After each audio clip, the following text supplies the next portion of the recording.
Bonsoir et bienvenue dans Pékin Express, l'aventure continue, épisode 6. Allez, c'est parti, on va débriefer ensemble le 6ème épisode de Pékin Express.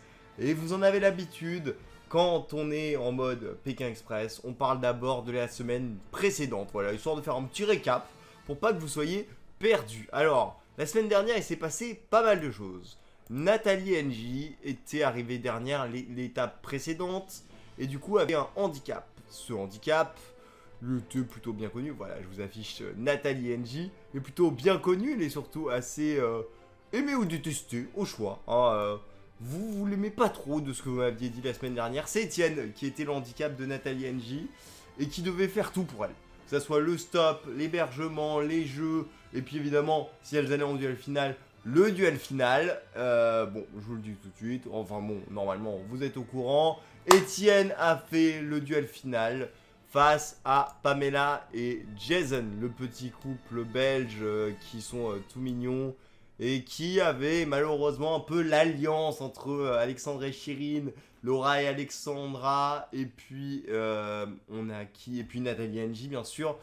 Ils ont fait un peu les frais de cette alliance et sont partis en duel final. Bon, ça a été un duel final assez compliqué, même si à la fin il y a eu une petite différence qui a été faite et vraiment, mais personne ne s'y attendait. C'est Etienne qui a réussi à faire vraiment un coup de maître. Et du coup, Nathalie et NJ sont qualifiés pour la 6ème étape. Pamela et Jason sont éliminés après 5 belles étapes.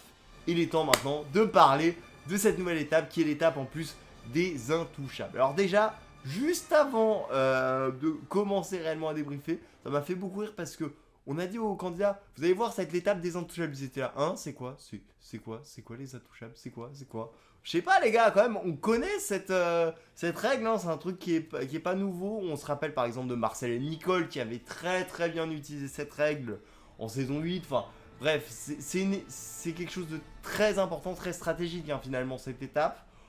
Et bon, on va le voir, encore une fois, il y a eu une part de stratégie qui a été importante lors de cette étape. Ça paraît logique. En même temps, allez, c'est parti, on démarre ce débrief et on commence avec le début de cette étape qui était un peu particulier. Car en effet, les candidats étaient disséminés aux 4 coins de la ville et ils avaient les yeux bandés et ils devaient se rendre à la cathédrale d'Ascension. Car oui, cette étape se déroule autour d'Ascension ou dans Ascension. Voilà, c'est vraiment l'étape pour découvrir la capitale paraguayenne. Et franchement, c'est une très belle ville. Hein. Franchement, n'hésitez pas si vous n'avez pas vu l'épisode à bien regarder, à regarder les paysages parce que c'est magnifique. Donc là, vous voyez à l'œuvre, hein, évidemment, mes chouchoutes, Laura et Alexandra qui ont les yeux bandés. Et alors, la règle est simple. Donc, ils ont à peu près chaque équipe, je crois, 1,5 km à faire jusqu'à la cathédrale d'Ascension. Sauf qu'évidemment, les équipes ont les yeux bandés et vont devoir le rester. Car en effet, ils vont devoir demander à des passants, hein, ils sont de plus en plus fous hein, en prod de Pékin Express, à des passants d'aller les amener du coup à cette cathédrale tout en ayant toujours les yeux bandés. Donc en fait, ils font confiance aux locaux, mais en même temps, tu vois, tu te dis putain, si le loco il m'amène à l'autre bout du monde, bah je suis niqué quoi. Et surtout, je ne le sais pas.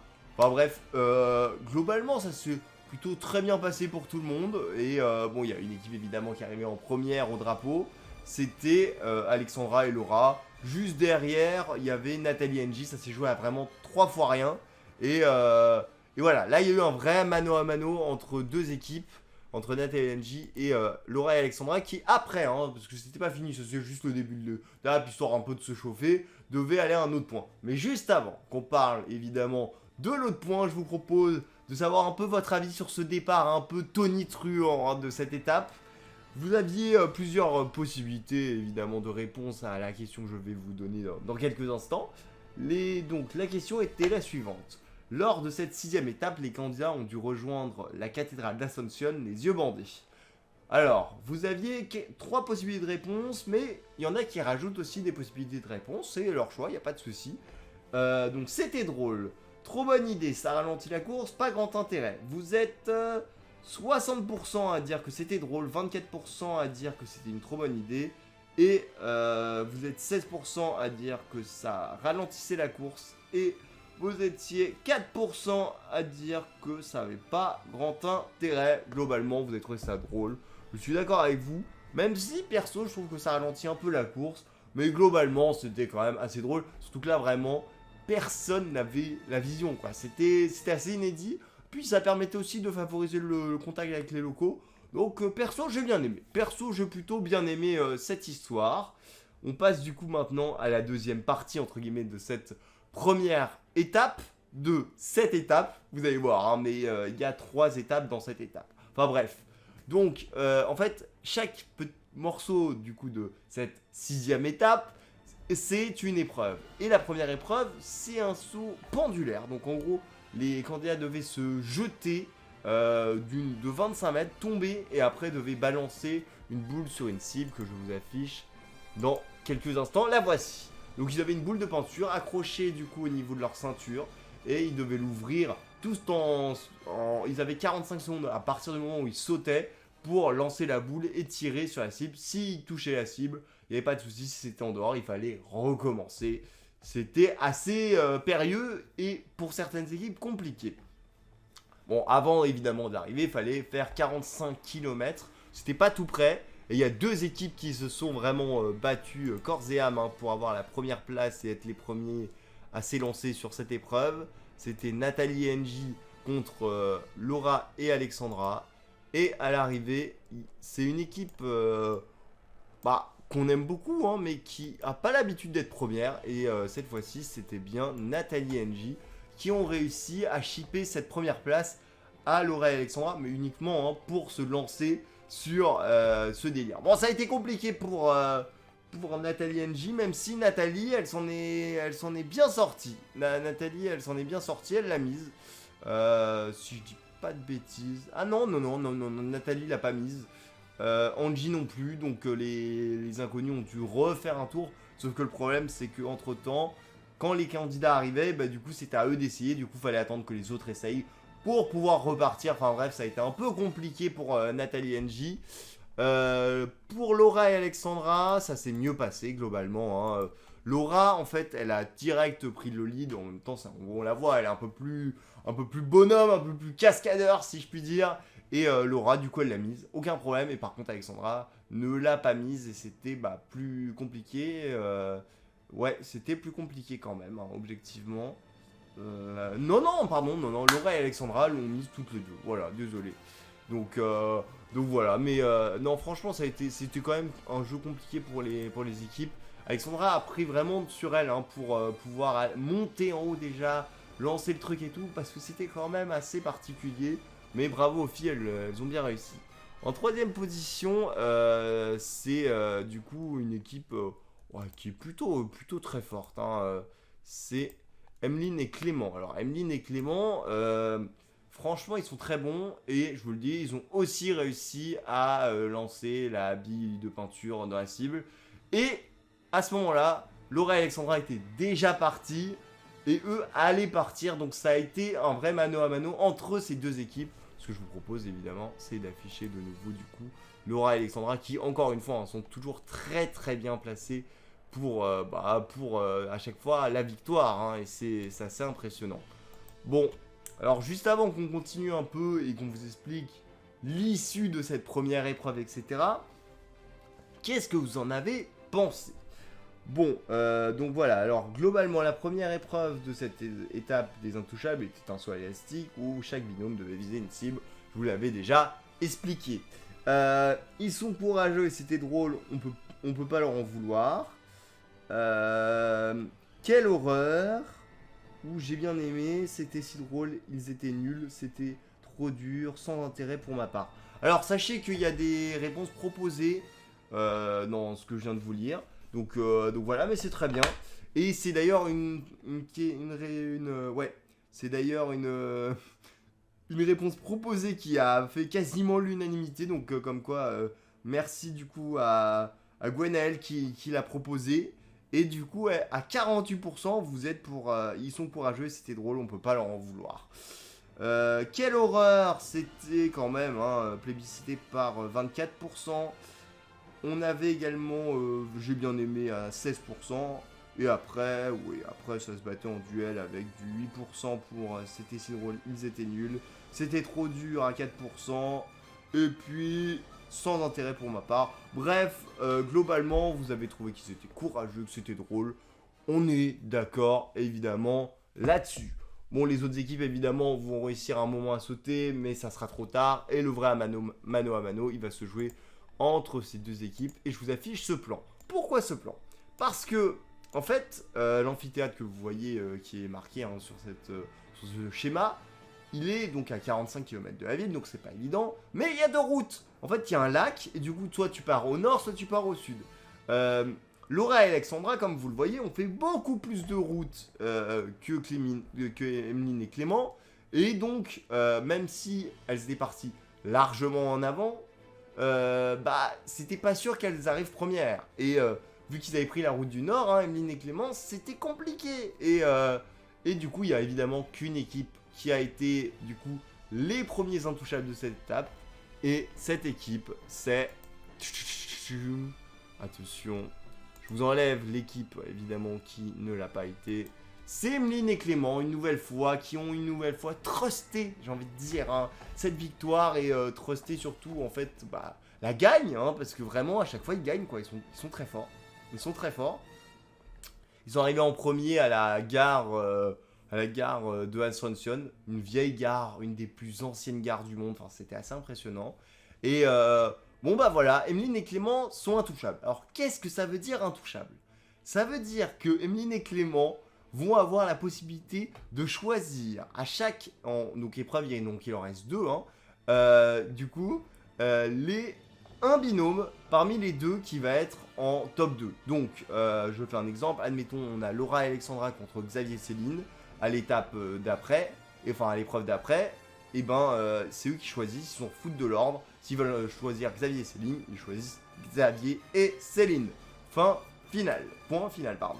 Bon, bref, c'est vraiment un rôle de choix, complètement. En plus de ça, il s'économise un peu parce que la course c'est fatigant, etc. Il y a d'autres étapes qui vont arriver prochainement. Donc, eux, ils sont qualifiés pour la 7ème étape. Il n'y a pas de problème, ils vont se reposer. Et puis, ils feront aussi le côté stratégique après, quoi.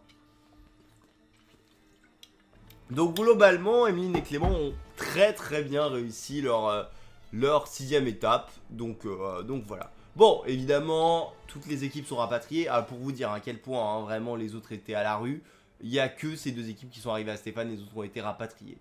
On passe maintenant à la 2ème épreuve. Alors, ils devaient se rendre dans un marché. Et là, quand vous entendez le mot marché, je suis sûr et certain que vous avez évidemment en tête... un style d'épreuve en tout cas, parce que franchement, on va pas se mentir, dès qu'on entend marché, soit c'est vente, soit c'est les fameuses dégustations de Pékin Express. Et cette fois-ci, c'était une dégustation, mesdames et messieurs. Oui, tout à fait. Bon, alors juste avant qu'on parle de la dégustation, qu'est-ce que vous en avez pensé? Alors, j'ai pas aimé, c'est génial, en plus c'est typique du pays, j'ai aimé, c'était si drôle. Vous êtes quand même 52% à dire que vous avez pas aimé, donc globalement ça vous a un peu dégoûté. Aussi 24%, c'est génial, en plus typique du pays quand même, voilà, vous aimez quand même le côté typique. Et après vous êtes quand même une petite minorité de 12% à avoir aimé. Ok, globalement vous avez peut-être un peu marre de ces dégustations. En même temps, c'est pas la première fois qu'on en a dans Pékin Express. Et celle-là était assez éprouvante pour les candidats. Elle était plus longue que d'habitude déjà. Donc ça aide pas. Franchement, j'avais un peu pitié pour les candidats parce que c'était très très compliqué. Alors globalement, les équipes sont arrivées à peu près au même moment au marché. Il n'y a pas vraiment de... Franchement, ça n'a pas joué. Ce qui a vraiment joué, c'est sur les équipes qui étaient prêtes à manger ou pas ce fabuleux plat, si je puis dire. Donc je vous explique, les équipes avaient des paniers devant elles et devaient évidemment manger ce qu'il y avait dedans. Donc il y avait des testicules de taureau. Je vais vous afficher les autres trucs pour vous donner envie et vous dire bon appétit. On avait également les intestins de vache. Les bons intestins de vache. Miam miam miam. Oh non, franchement ça donnait pas envie. On avait des tripes. Alors j'avoue que quand j'ai vu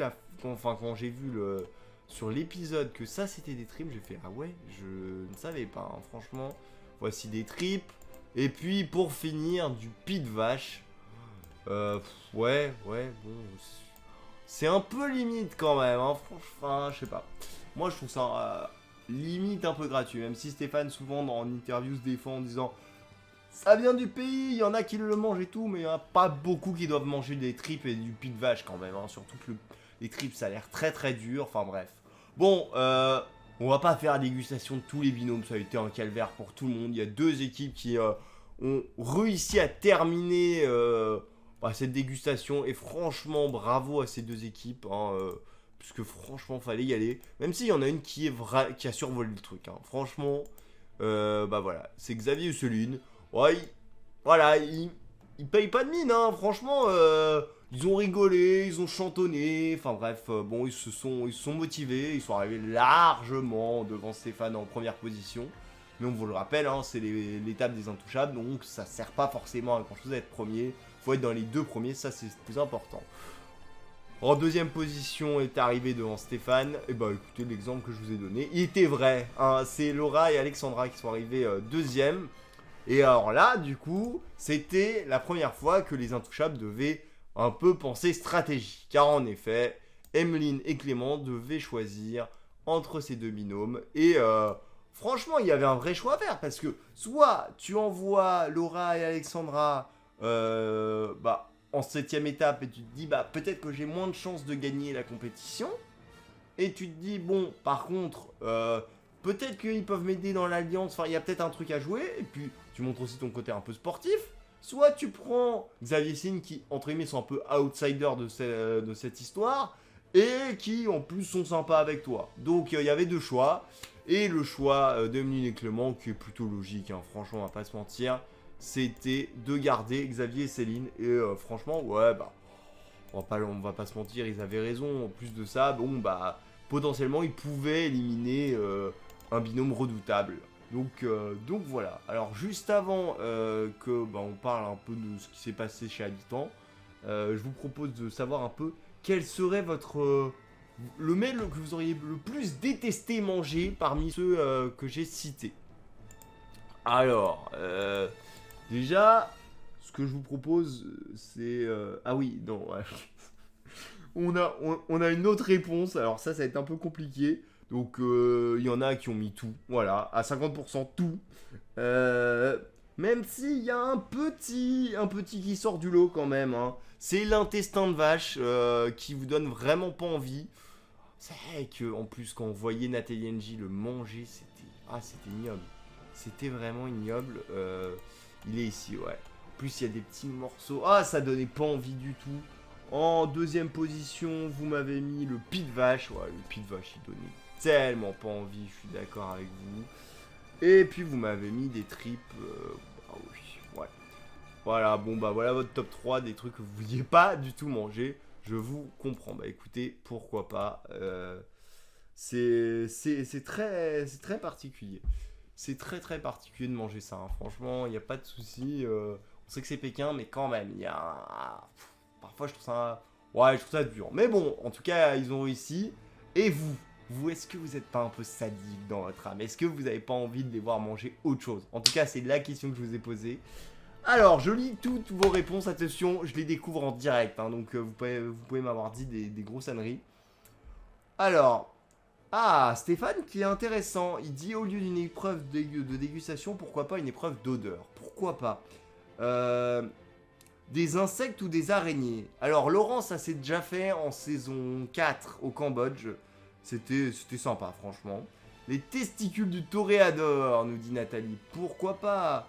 Pourquoi pas? Ça pourrait l'être, mais bon, ça me paraît un peu compliqué de manger un homme quand même, hein. Des choses un peu plus sympathiques, pourquoi pas. Des vraies spécialités locales, nous dit Gwenaël. Pourquoi pas, ouais. Plus rien du tout, je trouve cette épreuve inutile. Ah, vous aimez pas, hein. Franchement, c'est compliqué. Tac. Des énormes insectes, ça s'est fait aussi évidemment en saison 7. Grosse dégustation au Kenya, ça avait été compliqué, ça je me souviens. Yeux de poisson, tiens, Benjamin, voilà, yeux de poisson, pour revenir un peu... en mode un peu Koh-Lanta. Et puis aussi en saison 9 ils en avaient mangé, ça avait été une galère. Des spécialités culinaires des pays traversés comme lors du dernier, mais en moins grande quantité. Bien reconnaître des épices spécifiques du pays, de la part d'Elisabeth. Bah pourquoi pas, des pâtes de poulet, ça c'est déjà fait. Des insectes vivants, ça c'est déjà fait. Du caviar, de propose Yannick, pourquoi pas. Un McDo, ça donne de l'énergie. Oui, oui, merci Fanny, mais quand même, ça me paraît un peu simple comme proposition, même si en plus le McDo, ça me donne de l'énergie, mais c'est assez fugace quand même. Faut reconnaître que tous les aliments qu'ils bouffent, t'as pas mal de protéines, donc c'est pas mal. Bon, bref, allez, passons à la nuit que nos candidats ont passée. Et puis, ils ont passé plutôt une bonne nuit, hein, objectivement, malgré une capitale, parce que on le sait tous, hein, quand on est dans une capitale, dans Pékin Express, c'est toujours compliqué de trouver un hébergement, etc. Et là, nos candidats, bah, ils ont pas galéré du tout. On a eu du Nathalie et NJ qui ont trouvé refuge chez une petite dame. C'était très sympa qu'ils l'ont. Franchement, c'est tout sympa. Ils l'ont fait, je crois, si je dis pas de bêtises, un petit thé. Enfin bref, très cool. On a eu surtout aussi Alexandre et Chirine qui ont trouvé une maison assez particulière d'un mec qui était, de ce qu'on avait compris, un peu ingénieur et qui avait plein de trucs de... Mais ça n'avait aucun sens sa maison, mais c'était génial. C'était un peu le monde des merveilles, quoi. Franchement, c'était assez impressionnant. Enfin bref, on a passé une bonne soirée avec eux et franchement c'était cool. Et puis alors aussi, hein, vu que du coup ils étaient intouchables les deux équipes, on avait Clément et Emeline et Xavier et Céline qui ont dû chercher une habilitation pour 4. Ils ont trouvé, ils ont passé un bon moment au resto. En plus, qu'est-ce qui s'est passé? Oui, ils étaient tout contents, ils ont bu une bière, ils ont mangé une pizza. Enfin bref, ils étaient aux anges les gars. En même temps... Ah ouais, en plus t'es qualifié pour la 7ème, donc la 7ème étape, donc franchement c'est un peu compliqué de ne pas l'être. Bon bah on passe directement à la journée 2, hein, on passe du coup à la 3ème épreuve. Donc les candidats sont de nouveau au départ de cette course, je sais plus où ils sont, dans Ascension, ça c'est sûr. Et ils ont un peu plus de 5 km à faire pour se rendre dans un lieu qui, perso... Bon, alors moi ça me touche pas forcément ce lieu-là précisément, mais par contre, ouais, non, j'aurais bien aimé être à leur place. Ils se rendent au fabuleux stade de foot du Paraguay. Alors donc c'est le club d'Ascension hein, qui les accueille. Et ils jouent contre un grand espoir du football. Enfin, c'est pas un espoir, mais en tout cas, ce qui est sûr, c'est que c'est le gardien, je crois, du Paraguay, etc. Et c'est compliqué. Ils doivent marquer un but contre ce gardien. Bon, là, vous voyez à l'image Alexandre, qui est un footeux dans l'âme et qui, de temps en temps, à mon avis, joue bien au foot. Hein. Et franchement, bah, il l'a enquillé. Il l'a enquillé sans problème. Ça a été incroyable et bon, Alexandre, il a tout de suite trouvé le truc. Enfin, dès que Stéphane a parlé de foot, il était aux aguets, il était à fond.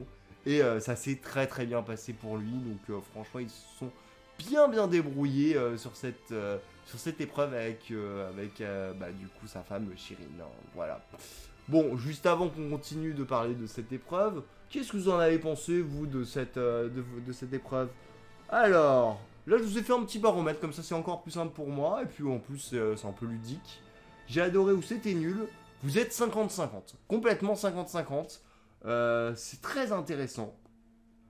Et bah comme quoi, le foot ça plaît ou ça plaît pas, voilà, c'est très clivant comme jeu, en même temps je peux vous comprendre. Bon, alors je vous le dis, Alexandre et Chirine sont partis en premier de ce stade, et devaient après se rendre sur un...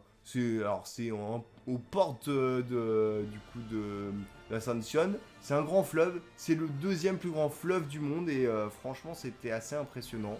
Et bon bah voilà, ça s'est pas passé comme prévu car il y a eu ce qu'on appelle dans notre jargon la voiture interdite, le panneau voiture interdite. Et là, je vous montre ceci. Donc c'est en fait des différents moyens de locomotion pour qu'ils puissent enfin moyens de transport plutôt pour faire, il restait pas grand chose, il restait 1 km 500, un truc comme ça.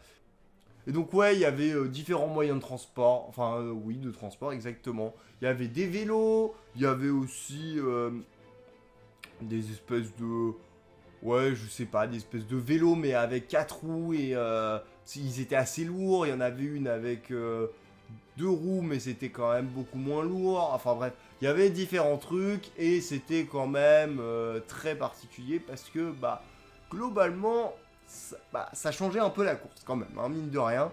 Même si Alexandre et Chirine ont pris 2 vélos, même si c'est 2 vélos d'enfants, ils ont tracé et ils sont arrivés premiers, mais pas trop devant non plus, hein, parce que franchement, c'est joué à quelques minutes face à la deuxième équipe.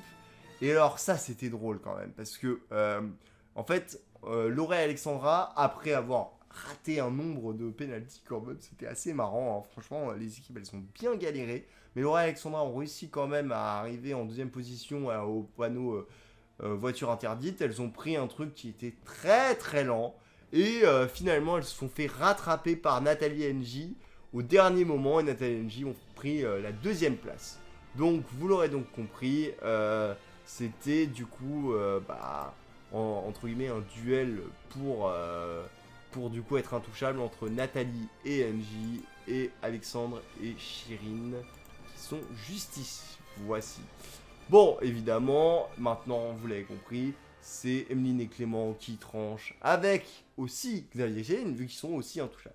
Alors, juste avant qu'on parle, évidemment, de qui ils ont choisi et qui va aller, du coup, en duel final face à Laura et Alexandra, parce que Laura et Alexandra, c'est sûr, elles y seront, hein.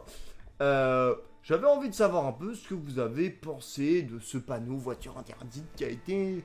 Ouais, il était au dernier moment, bon, ça a un peu bousculé la course. Et globalement, vous avez adoré à 60%, et c'était drôle à 25%, et 20% ça ralentit la course, donc vous avez globalement aimé ce petit bouleversement.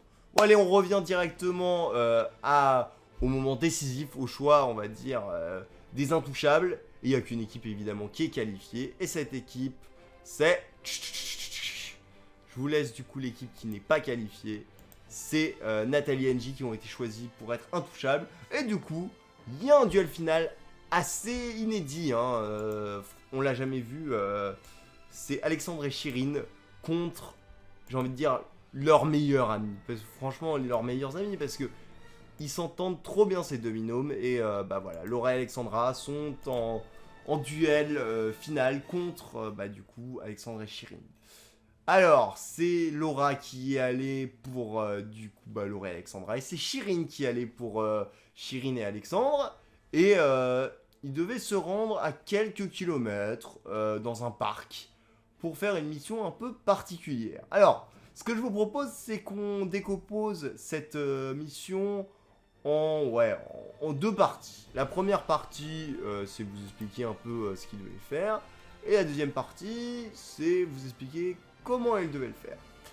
Bon, alors, pour commencer, je vous propose de voir cette photo. Donc cette photo, c'est un magnifique cobra. Ce cobra, il est fait avec des pièces de Tamgram. Et ces pièces de Tamgram, elles sont situées où? Et là, c'est le moment où je vous montre une autre photo, un peu plus terrifiante quand même, on va pas se mentir. C'est un peu l'univers Pékin, hein, évidemment, le côté un peu aventurier. Ils ont mis les pièces de Tangram dans un petit bac avec 3 serpents. Voilà, 3 serpents.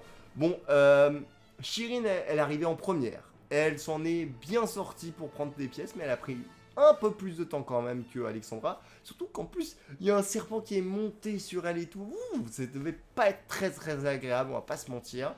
Et bon, elles ont galéré les filles, hein. Franchement, ça a été compliqué, ça a été un vrai mano à mano. Et quasiment simultanément, elles ont finalement trouvé la solution. Et ça s'est joué à 3 fois rien au stop. Mais évidemment, il y a une équipe qui est arrivée en première position. Et j'avoue qu'au début du duel final, j'aurais pas parié sur elle. Mais c'est Chirine qui arrive en première, du coup, qui a qualifié Alexandre, du coup son binôme. Donc Alexandre et Chirine sont en 7ème étape. Bon, vous l'avez compris. Mes chouchoutes, Laura et Alexandra, ça a été... ça n'a pas été, c'était compliqué. C'était compliqué cette étape. Et objectivement, normalement, elles sont éliminées. Mais évidemment, il y a l'enveloppe noire. On en parle juste après. Parce que j'aimerais avoir votre avis sur cette épreuve du duel final. Alors, Le duel final était un tamgram, c'était dur, la galère, il fallait chercher les pièces dans les serpents. Ouais, j'ai adoré. Vous avez trouvé que c'était très dur. À combien de pourcents? 70% et 20%. La galère, il fallait chercher les pièces dans des serpents, c'était pas agréable. Et après, les moins machin, bon, il y a eu 5 ou 6% pour les autres. Donc, voilà. Bon, ok. Bon, il est temps maintenant de vous annoncer que cette étape est non éliminatoire. Laura et Alexandra vont participer à la 7ème étape de Pékin Express. Elles auront un handicap. En plus, on sait ce que c'est. Hein. C'est une danseuse paraguayenne qui va faire toute l'étape avec elle. Ça va être compliqué, mine de rien. Franchement, bon courage aux filles parce que se taper l'handicap, c'est jamais évident. Mais bon, elles sont de taille et on espère quand même qu'elles pourront réussir et se qualifier pour la 8ème étape. Parce que là, ça commence à compter. Hein, parce que 8ème étape, du coup, quart de finale, 9ème demi-finale, finale au Brésil. De toute façon, on le sait, hein, ça sera la dernière étape en plus au Paraguay. Donc c'est le billet pour le Brésil. Les filles, elles ont très envie d'aller découvrir le Brésil. Donc j'espère que ça sera possible pour elles. Et puis en plus, on découvrira une nouvelle règle la semaine prochaine. Ça sera la voiture express. Ouais, je crois que c'est ça. C'est la voiture express. Si les candidats montent dans cette voiture, ils vont directement à l'épreuve d'immunité. Enfin bref, ça va être une règle assez drôle. J'ai hâte de la voir dès jeudi. On en parlera évidemment en débrief très prochainement. Je sais pas quand sera le débrief. Peut-être vendredi prochain. Peut-être un autre moment. En tout cas, ce qui est sûr, c'est qu'on en parlera prochainement. Restez aux aguets. Bon. Alors, juste avant qu'on clôt un peu cet épisode, on va donner une note. C'est toujours intéressant d'avoir votre note. Cette photo de Stéphane pour recueillir vos impressions. Et vous êtes sur un... Ah, vous êtes 30% sur un 8, 20% sur un 7. Ah, on a des 20% aussi sur des 10. Bon, ça nous fait un bon 8,5 sur 10, quelque chose comme ça, un 8,2 sur 10, si je dis pas de bêtises. Donc voilà, globalement, bah voilà, 8,2 sur 10, c'est des bonnes notes hein, cette année pour ces épisodes, je suis plutôt d'accord avec vous. Bon, évidemment, vous en avez l'habitude, comme chaque épisode, on voit qui va gagner Pékin Express d'après vous. Et une nouvelle fois en tête, ça se resserre beaucoup. Alors, déjà, il y a une équipe qui n'a pas été citée une seule fois. Alors, tiens, j'avais prévu une petite photo de toutes les équipes pour se faire rappeler, hein, tranquillement. Mais il est temps maintenant de faire votre... alors, podium, ça va être compliqué. On va faire les 4 équipes qui, d'après vous, pourraient gagner Pékin Express. Alors, en podium, mais podium, vous allez comprendre pourquoi. En gros, c'est une équipe que vous mettez en première, mais vous me mettez également en premier... Xavier et Céline. Donc, ces deux équipes pourraient potentiellement être en finale. C'est vrai que, bon, c'est possible. En deuxième position... Ah non, pardon. Non, excusez-moi. Vous me les mettez en troisième position, Xavier et Céline. Et en deuxième, vous me mettez Nathalie et Angie. Alors, je pense qu'il y a une question aussi de popularité quand même dans vos votes. Parce que Nathalie et Angie, c'est toujours très crack pour elles. Donc, bon. Mais pourquoi pas. Et du coup, vous voyez qu'il manque une équipe, c'est Emeline et Clément qui, eux, bon, vous y croyez un peu moins, je pense que vous les aimez un tout petit peu moins aussi. Bon, pourquoi pas, en tout cas, je vais la mettre juste ici. Et il y a une équipe que vous citez pas du tout, et à mon avis, vous avez raison, je pense que ce sera sans doute la dernière étape la semaine prochaine. C'est Alexandre et Chérine, voilà, pour vous, c'est pas des futurs gagnants de Pékin Express, bah, pourquoi pas. C'est, ça m'étonnerait beaucoup aussi qu'ils soient dans les gagnants. Mais on sait jamais. Surtout quand même qu'ils ont une belle mentalité, qui se surpasse, etc. Alexandre, il a sauté quand même au début de l'étape, là, alors qu'on se rappelle qu'il pouvait pas faire des trucs assez avec le vertige, etc. Hein. On se rappelle qu'il n'avait pas pu traverser le lac Titicaca le premier jour et la première étape. Donc bon, tout est possible. En tout cas, ce qui est sûr, c'est que... voilà, je pense qu'on a globalement bien débriefé cet épisode. Il était hyper sympa. J'ai hâte d'en voir un nouveau. Voilà, franchement, tous les jeudis, j'attends avec impatience le nouveau. Et c'est super. Franchement, j'adore le débrief avec vous. En plus, vous êtes de plus en plus nombreux à participer au sondage et c'est génial. J'ai tellement vos opinions, je connais tellement votre pouls, c'est trop cool. Donc voilà, merci beaucoup à tous ceux qui ont suivi ce débrief. Maintenant il est terminé. Si jamais vous êtes sur YouTube, n'hésitez pas, je vous mets le lien du sondage en description. Merci aussi pour tous vos retours. Je regarde aussi parfois même les sondages après pour voir. J'ai même vu que le sondage de l'épisode 3, il a fait plus de 35 ou 40 votes, c'est énorme. Donc j'ai regardé, c'est très intéressant même pour moi, même après de regarder tout ça. Et puis n'hésitez pas, si vous avez des axes d'amélioration, etc. Les commentaires, vous n'hésitez pas, vous abonner, je le dis pas souvent, mais n'hésitez pas à vous abonner à la chaîne, ça fait toujours plaisir, un petit pouce à partager, voilà. Et puis nous, sur Twitch, on va se retrouver très bientôt, je ne sais pas quand, peut-être pas pour un Pékin Express, on verra. En tout cas les amis, vous prenez soin de vous, j'espère que cet épisode vous a plu, prenez soin de vous, passez une bonne semaine et ciao.